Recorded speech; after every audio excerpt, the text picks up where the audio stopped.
వరంగల్ జిల్లా నర్సంపేట పట్టణంలోని శ్రీ ముత్యాలమ్మ తల్లి దేవాలయ ఆవరణలో నాగదేవతల విగ్రహ ప్రతిష్టాపన జరిగిన మొదటి ఆదివారం రోజున పూజారులచే సలుపరం నిర్వహించడం జరిగింది. ఈ సలుపరం ప్రతిష్టాపన శ్రావణ మాసంలో దేవాలయ పూజారులైనటువంటి చిడివేరు కొమరయ్య, కొమ్మాలు కుమారస్వామి, వెంకన్న, రాధారపు గౌరయ్య, రాజు, లింగమూర్తి విగ్రహ ప్రతిష్టాపనకు సలుపరం చేయడం జరిగింది. ఈ ప్రతిష్టాపనలో పసుపు, కుంకుమ, పాలు, బెల్లం, పాలకళ్లతో నైవేద్యం తయారు చేసి ధూప దీపాలతో పూజారులు పూజలు చేస్తూ మంత్రాలు చదువుతూ అంగరంగ వైభవంగా సాలుపారం ప్రతిష్ఠించడం జరిగింది. ఈ కార్యక్రమం తర్వాత పట్టణ మహిళలచే బోనాల కార్యక్రమం జరుగుతుంది. ఈ కార్యక్రమంలో ఆలయానికి సంబంధించిన కమిటీ సభ్యులు, భక్తులు తదితరులు పాల్గొన్నారు.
ముత్యాలమ్మ గుడి ఆవరణలో నాగదేవుని ప్రతిష్ట జరిగింది.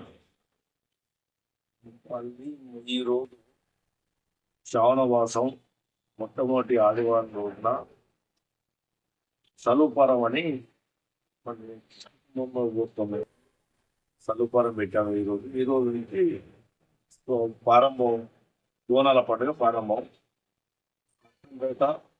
ప్రజలందరికీ అందరూ సుఖశాంతులతో చల్లగా ఉండాలని దేవుణ్ణి కోరుచు పూజారులమంతా మేము ఈరోజు సలుపరము పెట్టాము దేవునికి.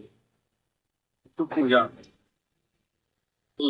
నర్సంపేట పట్టణంలో ముత్యాలమ్మ దేవాలయ ఆవరణలో నాగదేవిని జరిగింది. అయితే నర్సంపేటలో పబ్లిక్ బాగా ఎక్కువ వలన 2 నాగదేవతలు ఉన్నాయి. అయినా కానీ ఆడ పట్టు సరిపోతుంది. దాన్ని దృష్టిలో పెట్టుకొని ముత్యాలమ్మ దేవాలయం కాడ నాగదేవిని ప్రశ్నించడం జరిగింది. పట్టణ ప్రజలు ప్రతి ఒక్కరు కూడా ఈ విషయాన్ని గుర్తుంచుకొని ఆ దేవుణ్ణి దర్శించుకొని నేను పాత్రకు కావాలి.